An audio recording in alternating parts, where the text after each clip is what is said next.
Okay, so here we go. The title of the lecture of today is On the Meaning of Synthetic Landscapes. And it's really, let's say, an overlook of the bibliography. Maybe the first thing that I should do is to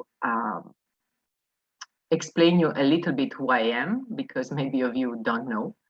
I'm actually an architect as a base. I'm an urban planner, and I'm a writer and a researcher. I graduated at the Polytechnic of Milan many years ago, and then I did a master course at the AA in landscape urbanism. And I worked for 15 years in London in many international offices, among which Skidmore, Owings and Merrill in the Department of Urban Planning and Landscape.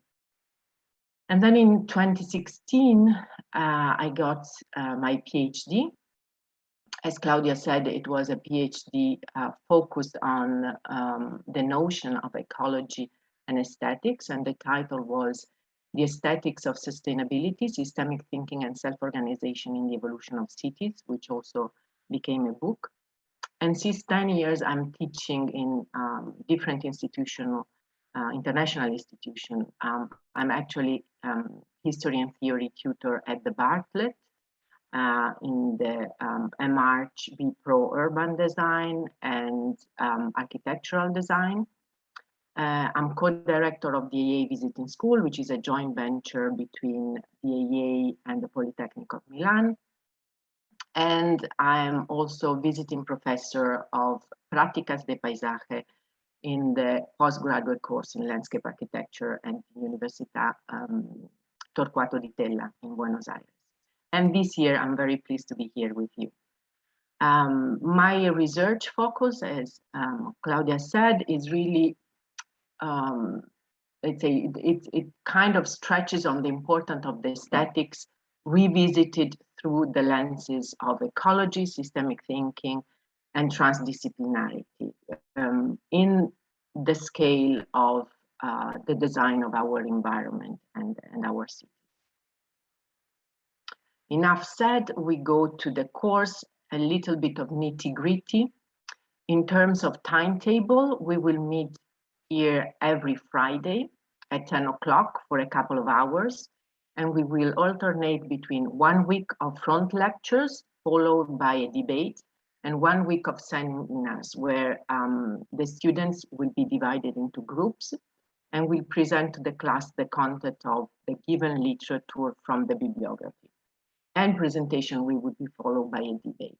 At the end of the course, you will be asked to present your own definition of synthetic landscapes, according both to the text and books that we examine together during the semester, but I'm also expecting you to do a little bit of research on your own, so on your own literature, to build up what I defined a glossary of synthetic landscapes. So now, before starting, because I talked about the glossary, I would like you to analyze the word synthetic. The word landscape, you know more or less what it is, but the word synthetic is a very interesting and curious one. It's an adjective that comes from the Greek synthesis or synthesis, which means composition. And we are used to consider the word with the connotation of a quality of a substance which is artificially produced and does not exist in nature. But the word represents also something else. It represents a method. And as the dictionary says, it's a method of demonstrating or exposing a science in which, from the simplest and most general notions, one gradually passes to more complex notions. So, and this is an important concept to keep in mind, because the definition of synthetic is not only a property of matter, but also a methodology dealing with the construction of complexity. And this is particularly relevant in the synthetic landscape lab. So let's examine such complexity together through the bibliography given. And in order to understand the theoretical framework of the synthetic landscape, we need to try and understand what a synthetic landscape is, searching for a definition and focusing on the intent. And so what better way is to start by extrapolating the description from some of the writings of Professor Pasquero and Poletto, as a sort of syntactical exercise in search of a glossary. So the first few lines that I would like you to bring to your attention are about intent and are the following, I quote, "A way of approaching urban issues as a protocol of local interaction between human and non-human agents where computation can be embedded into matter." And then again, human and non-human agencies considered as biocitizens contributing to a sophisticated system of collective intelligence, the funding process for a new morphogenetic city, where we can imagine and design new urban typologies, new hybrid habitats for these emergent social groups. So these couple of sentences are referring in a very specific way to a distinctive theoretical and philosophical milieu, which is better known as the post-humanism. So post-humanism is the philosophical and cultural strand that tries to counter the overemphasis on the subjective or intersubjective that pervades humanism, and emphasizes the role of the non-human agents, whether they be animals or plants or computers or other things. And it examines the ethical implication of expanding the circle of moral concern and extending subjectives or subjectivities beyond the human species. So basically, it rejects any claims founded on anthropocentric dominance. So it's about redefining the boundaries surrounding modern philosophical understanding of the human. And post-humanist theorists include thinkers such as Michel Foucault, Bruno Latour, Gregory Bateson, Jane Bennett, Rosie Braidotti, Catherine Hiles, Donna Haraway, Timothy Morton, Grant Harman, Benjamin Breton, Anne Lowen-Put-Singh, and many, many others that we will see during the course. Together, we will look and critically analyze their work, their ideologies, their theory, and how such position stands within the definition of synthetic landscapes. Let's look a little bit closer to these theories. The ecosophical discourse enacted with the post-human paradigm is really about those interaction between human and non-human that we encountered a minute ago. So it's a discourse about the importance of a decentering point of view, which is a concept initially formulated by the philosopher Felix Guattari, but also of a decentering and distributed agency with different point of views, belonging to what Bruno Latour has called the actants, which are source of actions, which can be either human or non-human, or most likely a combination of both. So we will see how actants will turn into the notion of terrestrials, which are new political actors bounded to earth and to land, and as Latour says, but also ways of worldling, in that they align with no border and transcends all identities. And these terrestrials are domains, but are also agencies that must be searched across other practices, other species, other ecological intensities, in a spirit of collaboration, somehow reconfiguring the notion of agency and subjectivity. And it's this dialogue that Latour, with his actor network theory, envisions as the parliament of things, where every object has a voice in the democracy of the planet, which is a sort of an ontological approach which tries to explain how material and semiotic networks come together to act as a whole. And again, this is what Pasquero and Poletto called the biocitizens. But what Bruno Latour called network is taken up again and further developed into the idea of the mesh by Timothy Morton. Morton, another posthumanist, argues that all forms of life are connected in a vast entangling mesh. And this interconnectedness penetrates all dimensions of life. So no being, no construct or object can exist independently from this sort of ecological entanglement. And it's realizing this sort of interconnectedness that he calls the ecological thought. So the mesh is, to use one of these keywords or neologisms, is an hyperobject, which is capable to link everything and to create that sense of, let's say, intimacy, which can better explain ecological awareness. Another author that we will examine is Anne Lowenfoot-Singh.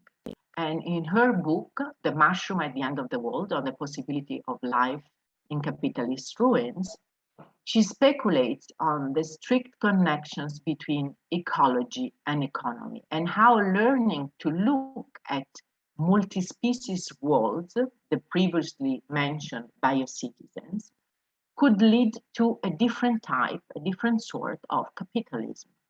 She says, and I quote, "I look for disturbance-based ecologies in which species sometimes live together without harmony or conquest. This anthropo blocks attentions to patchy landscapes, multiple temporalities, and shifting assemblages of humans and non-humans. The very stuff of collaborative survival, shifting assemblages which remake us as well as others. Each living thing remakes the world through seasonal pulses of growth, lifetime reproductive patterns, and geographies of expansion. Within a given species, too, there are multiple time-making projects, as organisms enlist each other and coordinate in making landscapes." So Zinn defines such multi-species worlds as polyphonic assemblages, capable to gather both human and non-human rhythms as a result of their world-making project. This world-making that Latour was also mentioning about. And of assemblages, and in specific of heterogeneous assemblages, talks also Jane Bennett in her Vital Matter, A Political Ecology of Things, where she argues that political theory needs to do a better job of recognizing the active participation of non-human forces in events. And so she theorizes a sort of vital materiality that runs through and across bodies, both human and non-human. And for her, recognizing that agency is distributed this way and it's not solely in the province of the humans, might spur the speculative, but also the cultivation of a more responsible, if we can say, and ecologically sound politics, less devoted to blaming and condemning individuals than to discerning the web of forces affecting both situations and events. And such theories have blurred the traditional distinctions between human and its others, exposing the non-naturalistic structure of the human. In the book, for instance, The Posthuman by Rosi Braidotti, this relationship between humans, the technologically mediated society, and the otherness is investigating by exploring the extent to which a post-humanism move displaces the traditional humanistic unity of the subject. And rather than perceiving this situation as a loss of cognitive and moral self-mastery, Braidotti argues that the post-human help us make sense of our flexible and multiple identity, which is something super fascinating if you think about it. Now, in order to understand, we need to instantiate a dialogue. And how can we possibly start a tentative approach to exchange with non-human agencies? So let's go back to the definition of synthetic landscape given by Pasquer and Paulet. They say, and I quote, developing a specific biodigital language is a way of embracing intrasystemic communication, a communication which is not just digital or verbal, but enabled by a visual language that people, as well as non-human species and intelligent machines, can read and reproduce. Cybernetic design methods are embedding biocomputational intelligence, which changes our understanding of the relationship between the architectural and the natural landscapes. And again, robotic and machinic agents are no longer mere allopoietic automates, but are evolving into autopoietic systems. They are enabling a new cybernetic design logic merging biologic, human, and digital systems. The interface of these heterogeneous systems becomes ecology itself. And so we have landed in the world of cybernetics. So what is cybernetics? Cybernetic, as was presented by Gordon Pask in 1975, is a meta-language that allows addressing critically the role of the new architect. Pask used to say, and I quote, the designer of systems with his interest centered in the organizational properties of the systems of development, communication, and control. So cybernetic uses a transdisciplinary approach to explore regulatory systems and focuses on how anything, and for anything I mean digital, mechanical, or biological, process information or reacts to information and changes, or can be changed to accomplish the first two tasks. So we will examine this notion and how it developed culturally in time through the books and texts of thinkers like Norbert Wiener, who first coined the term, Gordon Pask, that we just mentioned, Kevin Kelly, Mario Carpo, Andrew Pickering, Beatrice Colomina, Luciana Parisi, and few others. So let's start with Norbert Wiener, for instance. He was the first person to use this word in his book, Cybernetics, or Control and Communication in the Animal and the Machine.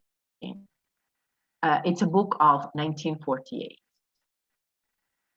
He wrote, and I quote, "We have decided to call the entire field of control and communication theory, whether in the machine or the animal, by the name of cybernetics, which we form from the Greek for steersman."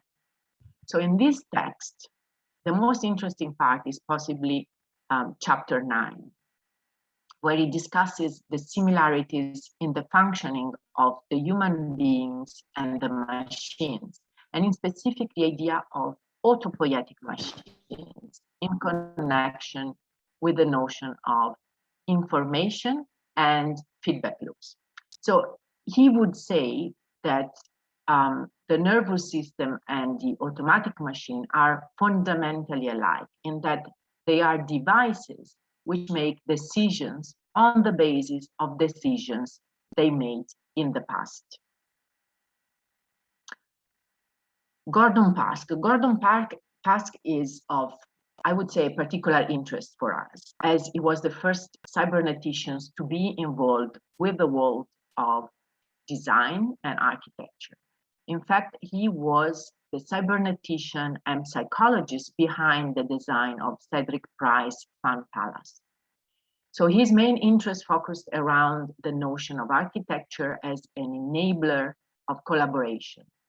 And that is why in 1980s and then earlier 1990s, architects such as John Fraser at the Architectural Association was particularly interested in how Pasque's adaptive system might be applied to the architectural design process in order to evolve building forms and behaviors. And Pasque is also known for what to me is super interesting, his conversation theory. It's a particular theory that suggests how in the growing field of ubiquitous computing, humans, devices, and their shared environments might coexist in a mutually constructive relationship. And if we think of having conversation with our environments in which we each have to learn from each other, then Pasque's early experiments with mechanical and electromechanical systems provide a conceptual framework for building interactive artifacts that deal with the natural dynamics of the complexity of the environment, without being prescriptive or restrictive or even autocratic. The next character that we encounter today is Kevin Kelly.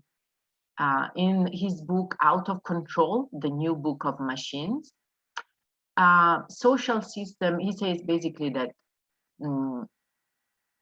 he's trying to describe how future organizations should perform in order to combine top-down sequential processes with bottom-up non-sequential processes, suggesting that the best performing apparata would be some sort of cyborgian hybrid of part clock and part swarm, balancing in the fulfillment of their task some control for some adaptability. Now, Kelly defines clock-type systems, those which are typical of mechanical systems, and swarm-type systems, the ones typical of collective patterns.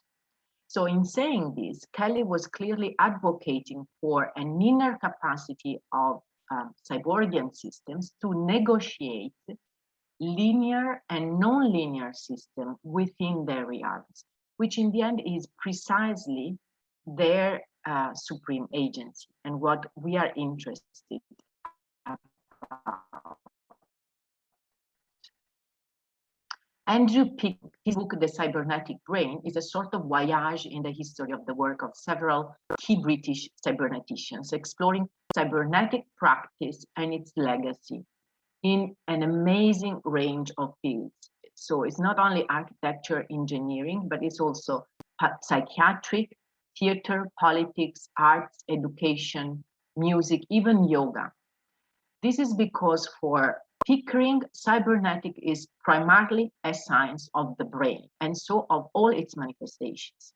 And what is also interesting about this publication is the argument that cybernetics is a science that should focus on performing, on practice-based speculations, rather than only on cognitive processes. So it's providing us with an imaginative model of open-ended experimentation. And one example given by Pickering is the ambient or generative music by Brian Eno, which I'm sure many of you know.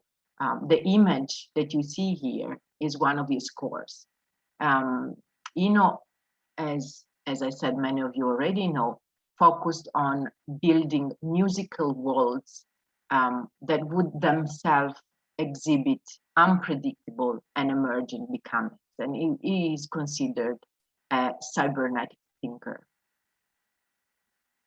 Now, this section of the bibliography, which starts with cybernetics, will evolve into a much wider technological milieu that in cybernetic has its root, but it's better described as AI, artificial intelligence, or the intelligence of inorganic machines. And in specific, how big data and computation marks a major shift in the history of the scientific method, as Mario Carpo tells us in his books, The Alphabet and the Algorithm and The Second Digital Tool. Now, I will conclude this part about cybernetics, looking at this powerful image from the project Biocenosis Nest by Oscar Villarreal from RCT16, which is the urban morphogenesis lab directed by Professor Pasquero at the Barclay. Look at it, it's a wonderful synthetic landscape that recall yet another quote by Wiener, which is, and I quote, "We are but whirlpools in a river of every ever-flowing water. We are not stuff that abides, but patterns that perpetuate themselves. A pattern is a message and may be transmitted as a message." And this quote is very strategic in order to introduce us to the next chapter. And the next chunk of bibliography is in fact strictly related to the idea of patterns, and in specific on how such a concept is fundamental for the understanding of the notion of aesthetics in synthetic landscape. So let's move again to the worlds of Pasquero, Poletto, and Kuptsova. Synthetic landscapes is a design method that looks at patterns of growth and shrinkage that recall natural formation at very different scales. Design becomes a transcolor instrument for reading and decoding these sets of data. In the words of Gregory Bateson, our minds are now ecologically extended, and the aesthetic dimension is responsiveness to the pattern which connects. And one more quote. A key purpose of our practice is to train our sensibilities to recognize the emerging patterns of reasoning across disciplines, materialities, and technological regimes, those expanding the practice repertoire of aesthetic qualities in lieu of ecological design, as aesthetics represent a measure of ecological intelligence. Now, the concept of aesthetics in synthetic landscape is completely detached by the Kantian categories of the beautiful, the sublime, or even the picturesque. This is something I want you to have very clear. It's instead deeply rooted into the idea and definition of patterns that Gregory Bateson, one of the first cyberneticians of the School of Palo Alto, gave in his book, Steps Towards an Ecology of Mind. And it's the aesthetics is the pattern that connects. But not only, how can we define aesthetics even further? Aesthetics can be defined according to its field of reference in slightly different ways. In neuroscience, for instance, aesthetics is the neural manifestation of a process which is articulated into sensation, meanings, and emotions. In evolutionary biology, aesthetics is an adaptive system to environmental stimuli. In ecological discourse, aesthetic is the capacity to respond to patterns which connect, Bateson, as we mentioned before. In philosophy, and in specific in the context of object-oriented ontology, aesthetic is the root of all philosophies. But above all, regardless of the framework of reference, aesthetics represents fundamentally a form of knowledge. So we will investigate the notion of aesthetic through the analysis of the literature of different authors, as diverse as Gregory Bateson, Jacob von Uexküll, Felix Guattari, Timothy Morton, Manuel de Landa, Harry Mulgrave, Emanuele Coccia, Jacques Rancière, Gilbert Simondon, Andy Clark, passing from a brief encounter with, very brief, I promise, Maurice Merleau-Ponty and Edward Burtynsky. Now, if we go back to the theoretical framework that we mentioned at the really beginning of this talk, then we must accept the fall of the Albertian humanistic form of authorship and the rise of a new form of authorship that expands beyond the conceptual space of the designer. And this is a coming reality. New forms of authorship are not only emerging as a phenomenon driven by technology, but also as a necessary shift, as we need to acknowledge that the environment is constituted by an ecology of different forms of intelligence, and where humans are just one form of what I call biochemical intensity. So hence, we need to acknowledge that the environment is constituted by an ecology of different minds that Manuel de Landa calls material expressivity, which is basically the way every matter expresses itself. And this concept of material expressivity is somehow the aesthetic answer to a much bigger philosophical question about nature and culture. And it's an answer that envisions an ecological, anti-dialectic perspective on nature and humankind. It's the kind of disposition that we find in Maurice Merleau-Ponty, where in his writing, he reunifies the traditional dichotomy between nature and artificiality, ethic and aesthetics. And artificiality becomes only an evolution and a transfiguration of nature. This is a very important concept.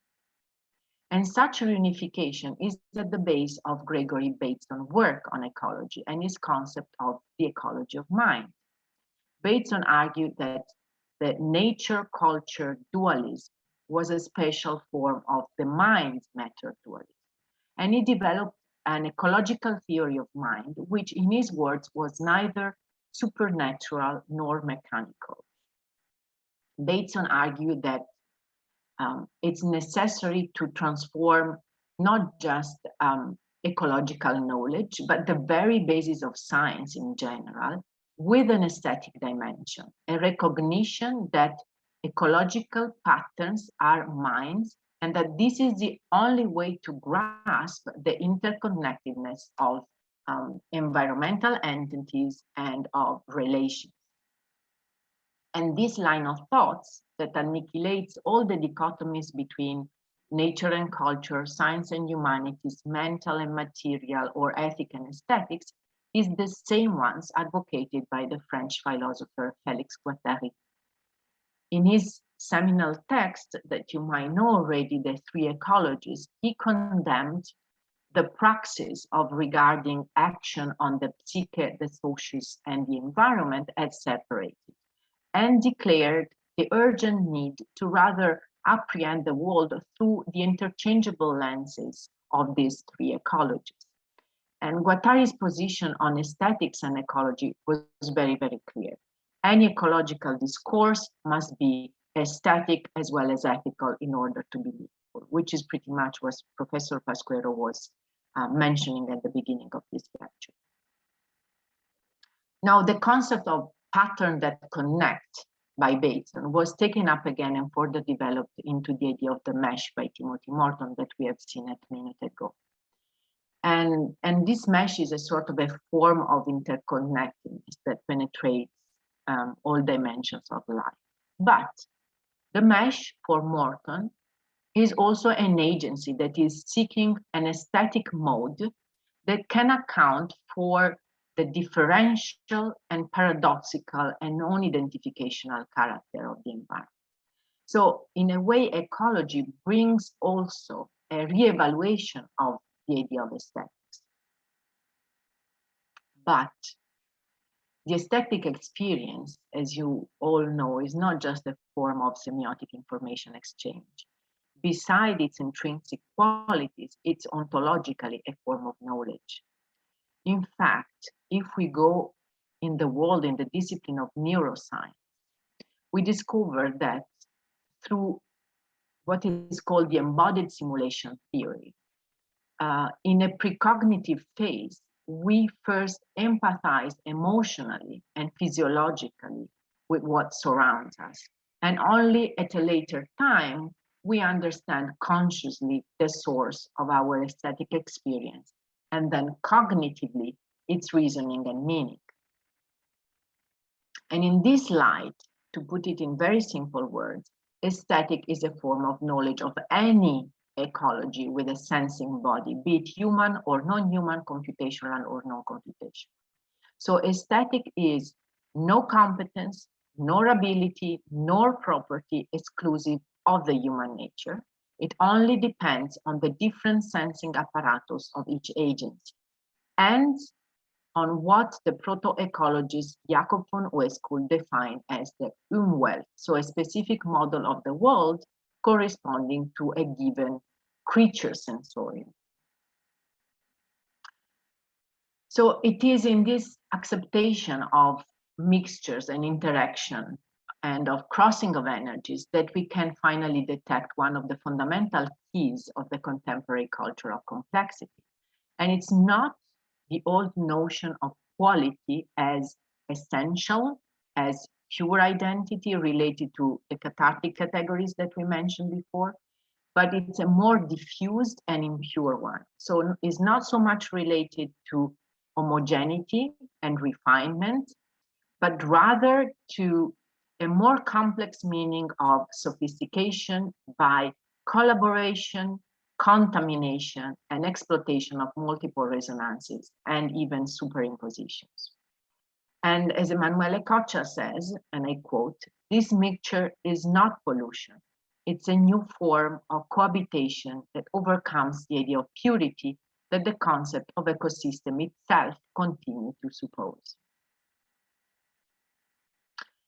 Now, connecting to this idea of ecosystems and ecology, the next part of our bibliography will deal with the concept of utopia. And why utopia? Because utopia is a form of our dialectic relationship with ecology, and rather often is articulated into an architectural paradigm. So we will understand how synthetic landscape can be inserted into a utopian project and how they differentiate from past models of utopian dimension. And here I would like you to remember the definition of utopia that was given by the Uruguayan writer Eduardo Galeano, quoting his filmmaker friend Fernando Birre, when during a conference he was asked by a student, "What is the purpose of utopia?" And this is what he replied, and I quote, "Utopia lies at the horizon. When I draw nearer by 2 steps, it retreats 2 steps. If I proceed 10 steps forward, it swiftly slips 10 steps ahead. No matter how far I go, I can never reach it. What then is the purpose of utopia? It is to cause us to advance." So utopia, first of all, is a cognitive tool to advance. And tools are often accompanied by models challenging systems, challenging boundaries, hierarchies, agency. So when we read this definition about synthetic landscapes by Pasquero and Poletto, which is synthetic landscape design becomes a model of interaction between human, machinic, and biological agents and contributes to the dissolution of the conceptual boundaries between systems and the creation of a city as a superorganism where intelligence is distributed and embodied, then we recognize immediately many terms used in utopian literature. And undoubtedly, we can recognize utopia as a tool to advance in our dialectic relationship with ecology. So, in order to frame this concept into a historical background and set the stage for a critical analysis, we will read and analyze the text of Thomas More, Francis Bacon, Charles Fourier, Patrick Geddes, Ebenezer Howard, Paolo Sorelli, The Metabolist, Archizoom, Super Studio, Tomás Saraceno, and Ecologic Studio, and few others that we will see together. So let's look at Patrick Geddes, for instance. He was the first to introduce the concept of ecology and sustainability in city planning.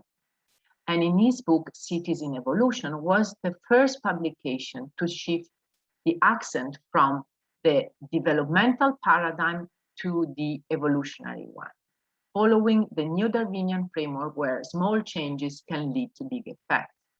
And he wrote, urban form should follow the example of plant forms, which illustrate how they organize themselves to process energy more efficiently. This idea to focus on the energetic processes of the environment is at the base of many utopian projects, like the one of Paolo Soleri.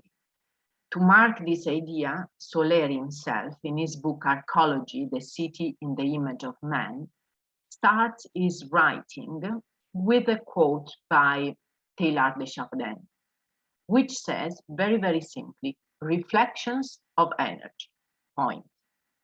So in Arcosanti, an experimental city in Arizona, Soleri wants to investigate the prototype of arcology, which is a neologism, a crisis between architecture and ecology.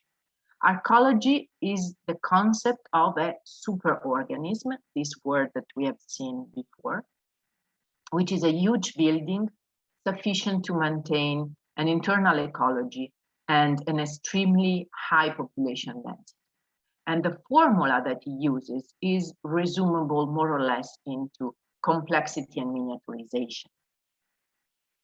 Another interesting example of dealing with energetic processes is the Japanese avant-garde group known as the Metabolists, a post-war Japanese architectural movement that fused the idea about architectural megastructure or superorganism with those of organic biological growth. As a matter of fact, they treated buildings like living organisms. The Metabolists reflected not only the biological meaning of the renewal function of material and energy exchange between organism and the environment, but also the traditional Oriental ideas of out with the old, in with the new, if you can pass me this term, which the group further interpreted as to be equivalent to the continuous renewal and organic growth of the city. They were particularly fascinated by the concept of flow for the creation of spatial and theoretical models. And in their manifesto in 1960, they wrote, and I quote, "We regard human society as a vital process, a continuous development from atom to nebula. The reason why we use such a biological word, the metabolism, is that we believe design and technology should be a denotation of human vitality. We are not going to accept metabolism as a natural process, but try to encourage active metabolic development of our society through our proposal." This is very interesting because ahead of time, they were pursuing that kind of active and combat ecology that Zizek, another author that we will see, talks about today. Yet another radical aka utopian group dealing with the notion of superorganism is Archizum Associati and their concept of superarchitecture. In this case, the idea of ecology is less, let's say, environmentally driven and more socially motivated. It's about the dematerialization of architecture into the landscape scale. Superarchitecture is the dissolution of the idea of architecture.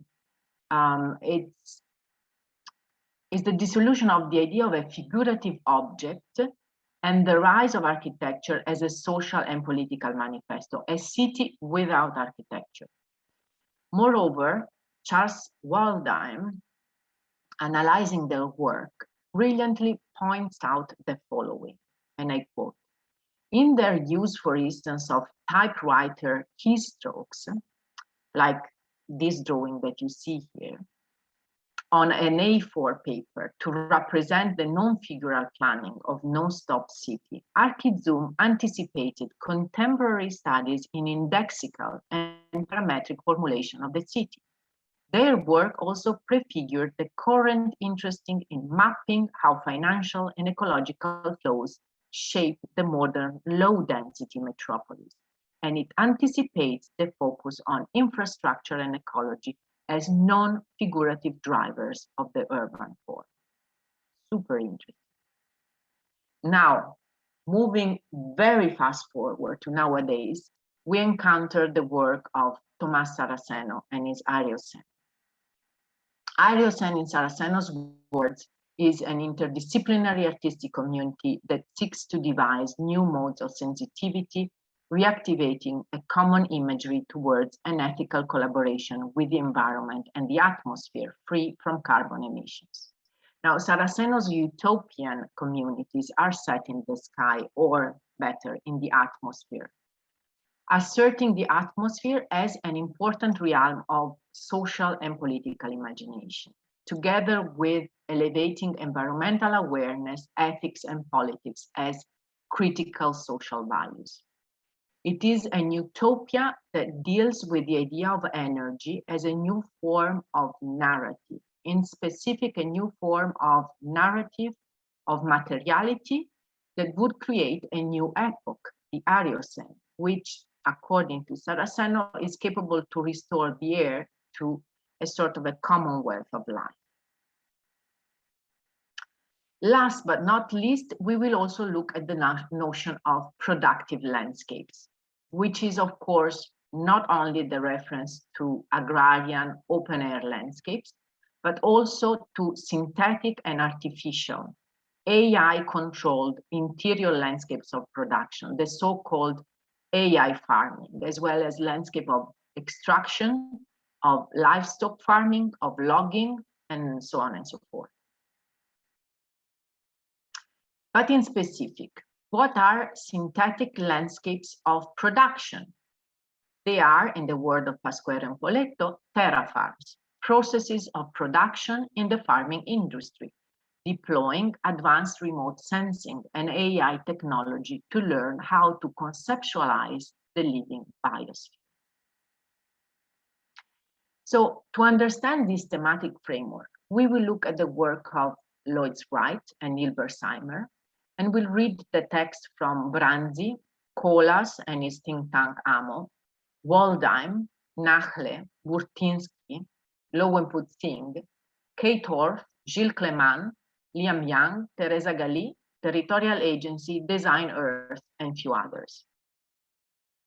For instance, Andrea Branzi. Branzi, referring back to Hilbersmeyer and his new regional pattern, offered one of the first examples of a new perspective towards the productive landscape. In fact, against a vision that usually understood the categories of agrarian and urban as distinct, Branzi, in his project Agronica, and later on with Territory for a New Economy, proposed profound reconceptualization of the city, a sort of a radical decentralization and dissolution of the urban figure into a productive landscape as a sort of an horizontal spread of weak urbanization enabled by a neoliberal economy, which explores the potential relationship among agriculture and energy production and the patterns of consumption that they produce. On the concept of pattern of consumptions and the notion of capitalism, Anne Lowenput-Singh differentiates two types of nature. She imagines first nature to mean ecological relation, and second nature to refer to capitalist transformation of the environment. And in her book, The Mushroom at the End of the World, that we mentioned before,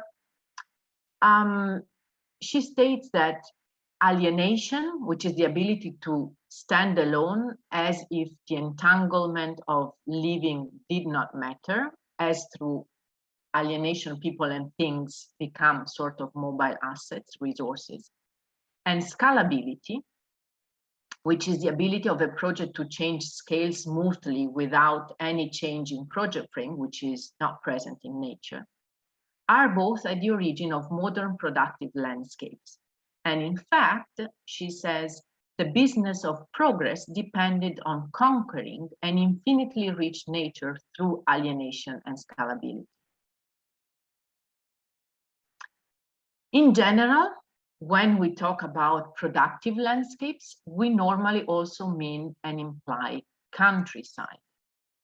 For Colas, the overlapping of the notion of countryside and productive landscape becomes a way to rethink to our, let's call it modalities of living and urbanization, where the countryside, in his own words, must be rediscovered as a place to resettle, to stay alive. But it's not the, let's say, the option of an idyllic nature for otium and contemplation, far from technology. This is not what we are considering. But we consider the notion which is completely dominated by the technosphere. And dealing with productive landscapes, deploying advanced remote sensing and AI technology is also part of the work and theory of territorial agency. Their philosophy and interest embrace production at a planetary scale, and such planetary scale projects are deeply involved with the topic of climate change. This territorial practice is trying to think anew the relationship between polities and their horizons. They aim to renew and to reinvent material semiotic agencies with new form of narratives of what it means to own, of what it means to produce, to extract, and new justification systems and ideologies to give account of inequalities and exclusions. And they do it using territorial landscapes. They do it through a multiscalar process, which is strictly connected with the notion of automatic vision and remote sensing technology. So in fact, automatic vision production technologies are, as you know, rapidly becoming mediators of a deep transformation of the relationship between forms of material spaces and forms of the institutions that inhabit them.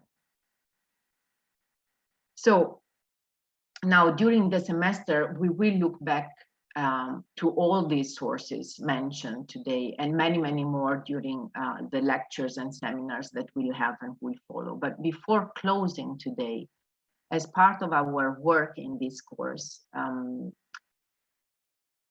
it's going to be your exercise to come out with a definition of synthetic landscape, a glossary. So somehow I would like to conclude and give you my definition, my glossary of synthetic landscapes.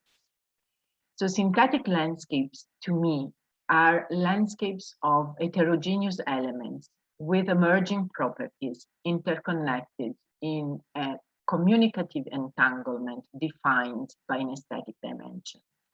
And such aesthetic dimension is not only the representation of a specific language or pattern, or a semiotic apparatus, or of an ecological property, or a qualitative process of reception and production, or for instance, a psychological experience, but they are rather a specific cognitive system applied to the study of our cities, our territories, and our landscapes.